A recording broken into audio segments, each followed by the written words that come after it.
We have Mary Scotton, like cotton, right? There we go. So she's been in the software industry. No? All right, she doesn't want me to embarrass her. Let's hit the music, yeah.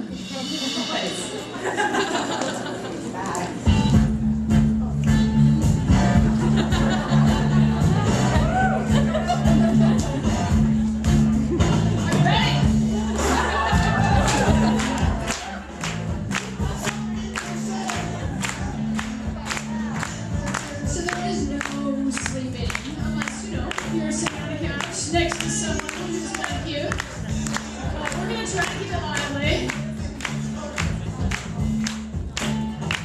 Welcome to Lesbians Who Tech. Alright, I'm Mary Scott. Thank you. Can we just dance more? Yes, and we can just stop and dance at any time. So if somebody wants to do that, let us know. Things get kind of slow. But yes, I'm Mary Scott. Like Cotton with an S. My handle is Twitter is rockchick32 2004. It's really easy to remember. Okay? Rockchick, self-explanatory. 32, field hockey number. Who loves team sports? Right? 2004, the year that Oracle took over PeopleSoft. Does anyone remember that? All right. All right. So I'm excited today. I have a great panel of amazing women who are hacking the tech workforce within their companies, and we want to share what they've been doing. You know, it was a year ago now that Google and Facebook and even Salesforce came out with their diversity numbers, and they sucked, right? So people are, raising awareness and doing a lot in their companies, and kind of want to check in and see how we're doing. I don't think anyone can claim success at this point, but we want to see what are some of the strategies and share that with you, and then also take questions and kind of see what you all are doing. That's what we have planned in the next 20 minutes. So, without further ado, I'd like to bring these ladies up to the cushy chairs. Okay.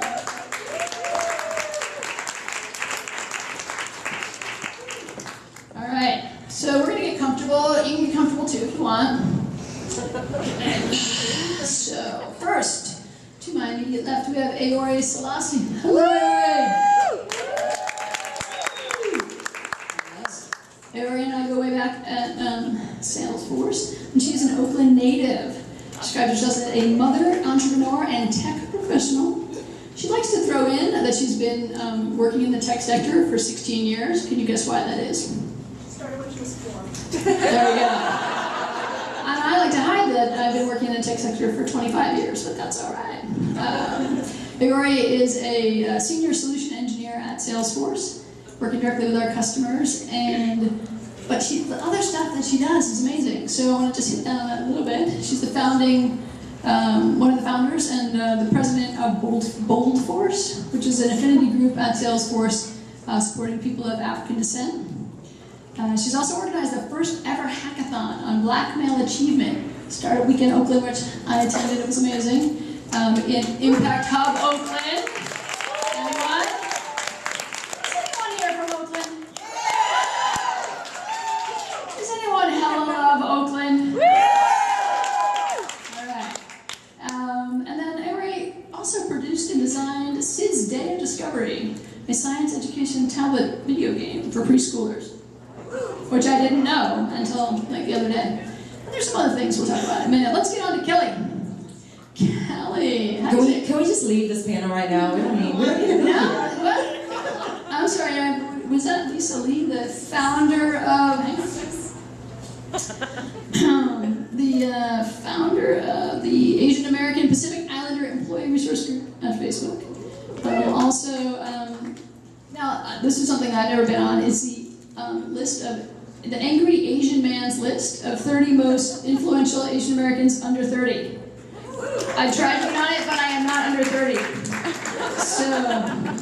So this is Lisa Lee from Pandora here on the end, since we jumped over there. All right, Lisa.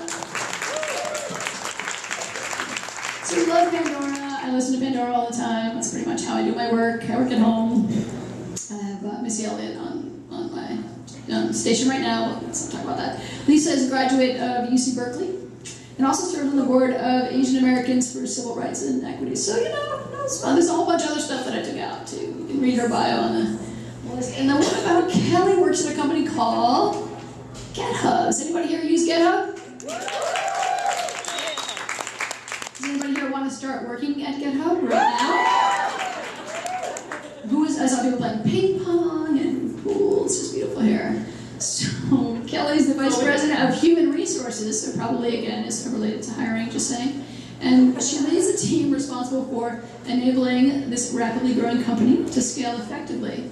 Now, Kelli, have you been here since the beginning, in 2008? I've not been here since the beginning, unfortunately. Interesting. I've been here a year and 2 months to date. So that might be something we talk about how when you start thinking about the people in your company, when you start a company, whether you start, you know, a few years after you started or maybe at the beginning, that might come up too. So before we get started, because you're going to be asking these ladies questions, I just want to be clear. Go gently. Oh, Jesus. So I was Googling for Kelli and I came up with this picture. She's the lady on the right. And it turns out she did some amateur boxing. So, and then I said, well, that's interesting. I wonder if the other ladies have done anything else interesting. There's something called, say it for me. Muay Thai? Muay Thai. Muay Thai. Does anybody do Muay Thai? Okay, I looked it up. It's terrifying. Okay, do not. And then I'm like, oh, I wonder about Ayori. She probably doesn't do Muay Thai. Oh, but she does. So I don't. I play field hockey. But so you know, kind of ask to be gentle with your questions. Don't get too far into it. All right. So here's what we want to talk about. Can we really do anything? Right? Can we change what's happening in our companies? And how can we do that? Now, who was here yesterday? Who wants to run off with Alaya Raman? So she's been following if you weren't here yesterday. And she said yesterday, I believe the best way to hire people of color and women is to hire them. Which got a lot of applause yesterday, but I have to think to myself, like, is it that easy, right? So let's talk about that a little bit first. Because we've had this conversation. Yes, we could, you know, hire a whole bunch of people and bring them into the company, but is that really the way to start? So tell me what you think about that at Salesforce. I think it's definitely important to hire. If you don't do that, all your effort is wasted. And I think that there are some really great opportunities to actually make that happen quite easily. I think especially in the areas of universities, sort of like the earlier areas of your career.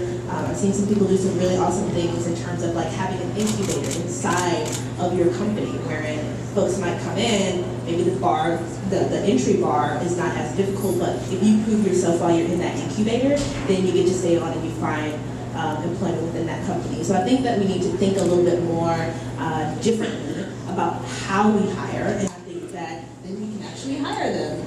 Yeah, so then again, in our company, we don't have a head of HR or anything like that, and our culture just kind of goes, you know, however it might grow culture. And so, Kelli, what do you think about that? You know, how do you know, where would you start if you were joining a company and it's, you know, a few years in and you were the head of HR? I fully agree to hire necessary. I also agree that it's not sufficient.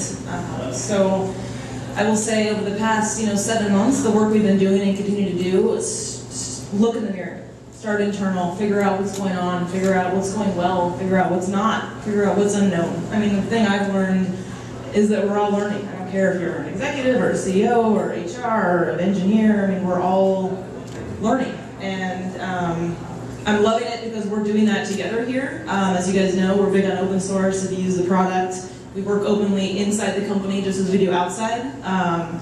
And it's been fun on behalf of all Hubbers to lean into that together. It's been awkward at times, it's been weird, uncomfortable, but just doing that with good intent and having conversations and saying things that might be uncomfortable and having those conversations out in the open with 267 other Hubbers in our diversity repository that we've got going, it just makes it okay. It unleashes kind of stuff that is buried or you don't want to talk about or you dance around, and we're just kind of getting real about it and leaning in and looking at each thing and figuring out what the right thing to do is. Is that the repository that is at Kelli Drag? No, that's my handle. So if you guys on GitHub. Yeah. But I did start an HR open source repo that's public. The one that I'm talking about is internal to the company. We've been doing a lot of work on that amongst ourselves. But I did start an HR open source repo. I think we've got like 70 followers so far. You know, a lot of HR leaders like Patty McCord and a bunch of others across high tech and public companies, private companies. And it's there because we want to start real talking this stuff outside of these walls as well. Okay, great. Lisa, I read about you in an article by Women 2.0 saying that Pandora is doing a good job in terms of diversity, which sometimes means just women. I didn't know if that was the Women 2.0 spin, but how do you feel things are going at Pandora, and what are you seeing in terms of hiring and also culture? Yeah, I think things are interesting at Pandora. I feel like I've received a lot of support since I've gotten there, and I absolutely agree with you. I think so many times when we talk about diversity in this industry, we're talking about women, and we're talking specifically about white women. So I sort of reject the premise of that, because I really want us to start thinking about intersectionality. When we're talking about women, that it is understood that we're talking about women of color as well, and women with different sexual orientation, et cetera, and so on. To answer your question about what's Aliyah, is that how you pronounce her name? Aliyah? About what she said yesterday. There's just so many thoughts that come to mind. I think, so I don't garden. How many of you guys garden? I have plants. I have like air plants that I spritz. Like it makes me feel good and relaxes me. But when I think about diversity, it's almost like it's like planting a garden. You need to be able to have soil that is good in order for the seeds to actually grow, right? So when you think about the company culture and the company environment, that's the soil. And you can go out and hire as many people as you want or can, but if the soil is poisonous, people are not going to come and stay, and no one is going to grow. And that's across the board. So it's almost kind of like, I feel like my approach is a little bit more like Sherlock Holmes. Like you have to find the patches of soil within your kind of garden where you can start to plant those seeds and bring people in, and then through the kind of growing of the flowers. I know I'm really taking this like at a whole different level, but as things start to grow, then it affects the other patches, right? So it's almost like they go hand in hand together. You have to be recruiting and bringing people in, but you also have to pay a lot of attention to the existing culture to make sure that the people that you bring in are going to be welcome, and they're going to feel safe and comfortable and stay, and really have a fantastic career.